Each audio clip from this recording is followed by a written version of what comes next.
Hey everyone, how's it going? It is Thursday, April 30th, and tomorrow, Friday, 5/1, I am going in for my second revision and my third surgery in a year. Um, so it's a lot. It's a lot. When I started this journey, I knew that it would be long, but I've had some bumps that that have made it feel like dog years. And also three surgeries in a year, like holy fuck. Um, but tomorrow's surgery is again another revision. And so what I am doing tomorrow is it's kind of more cleanup on aisle five. They are really going in and he's going to remove the remaining damaged tissue on my right breast. And then there's a spot on my left breast that he'll kind of clean up that incision so it's a little bit smoother. And then we will lipo the areas under my arms where I still have sort of this bulge or fat line where from the original transplant or transfer. And then he'll smooth out under my arms because there is a pretty big difference in the shape under my arms and on the side of the breast. He will use that fat from the lipo and fill in the spots on the top of my chest. So the left side retained some of the fat from the first revision, but the right side is pretty concave still, so we will try to even that out. I have a dog ear on the left side of my hip, so he will snip that and do a kind of what they call it, like a tuck around. And it's like it'll pull the incision back a little bit further. So he'll do that, and then he will lipo my Ken doll, because yes, that is a thing, and it's back and it's got to go. So we'll deal with that, and then he will lipo some of my hip area, and potentially some of my stomach where I have kind of these weird pockets. Um, Now that everything's sort of settling down, it's a little strange. So, and then he'll use all of that fat that he lipos and put that back into the areas that need to be filled in. Um, so that's really the purpose of tomorrow.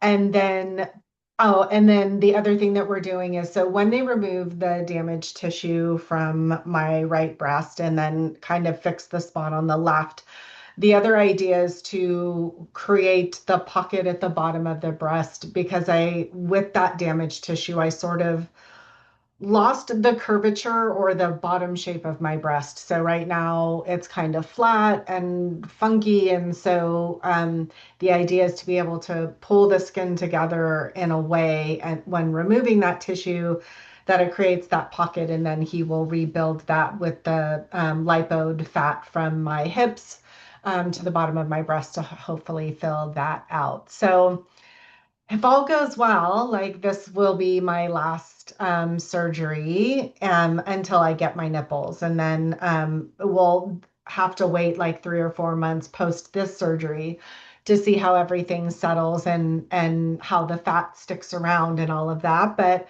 fingers crossed, this will be my last revision. So let's pray for that. Let's also pray that I'm not like sick as a dog from anesthesia because we don't play well together and I don't love it. And it's usually like 8 hours of nausea post surgery, no matter how much they medicate me. And yes, they fucking medicate me. So yeah, let's pray that it's all smooth, right? Um, but I want to talk about really quickly, like this is hard, right? I would not change this surgery or this process for anything. It's saved my life, but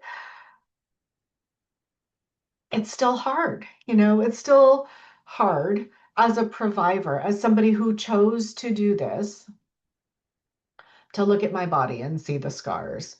Um, And I look great in clothes, right? I do. Like the girls, they're good. But when you're naked and looking at yourself in the mirror, I'm sure a lot of us have body issues and whatever, but you throw scars in on top of that and big scars and it's hard. It's really hard. So I'm really looking forward to this kind of being revised and a little bit more polished and cleaned up. But I've also had to learn to look at myself, right? I think we all look at ourselves, right? We look at the mirror, we look at videos, we look at pictures, whatever. But there is something really, really different about looking at yourself naked in a mirror. Um, I go to yoga and I do Bikram yoga. So I'm super fucking hot and sweaty. And when I go to change out of my clothes in a locker room with a bunch of women, and then I like catch a glimpse of my chest in the reflection of the mirror, and I think to myself, man, like, what do these women think of me? Like, like I want to hide. It's embarrassing. Like, it's fucked. And I chose it and I'm healthy. And I can't imagine what women who actually have cancer, who have a radiated breast, who have lost a breast, who whatever, like it's just made me really, really aware of not only that for myself, but what other women go through. And again, I wouldn't change this. What I did, and I can't stress this enough, saved my life. And so I'm good with that, but it's also hard to look at yourself and to see these scars. So I'm I'm really looking forward to having that fixed. The other thing that it's really made me aware of is, you know, how quickly things went with my mom. And I think I mentioned this a couple weeks ago, but this video that I had of my mom at her wedding and realizing that like all of a sudden 8 years later she was gone. It's just crazy to me how fast life goes, how fast disease progresses, how quickly technology moves, and how medicine can advance in such a short period of time. And like it just got me thinking about all these things. And I'm grateful to live in a time where we've had such advances in cancer and cancer treatment and identification and being able to be genetically screened and all these things, right? Um, but also life goes really fucking quick. And so be healthy, take a stand for yourself, get tested, do the things that keep you healthy and around so that you can enjoy your life. So that's it. That's my words of wisdom for today. A little rambly, but that's where we are. So yeah. So I will see you guys probably like on Sunday. I'll make a video or something like that because Friday I'll be barfy. Saturday, probably sleeping. Sunday is probably my first day of coming around. And then we'll talk about, how the surgery went, what compression life is like, because I'll be in that for the next 6 weeks. Um, but yeah, that's where we are. Have a great day. I'll see you soon.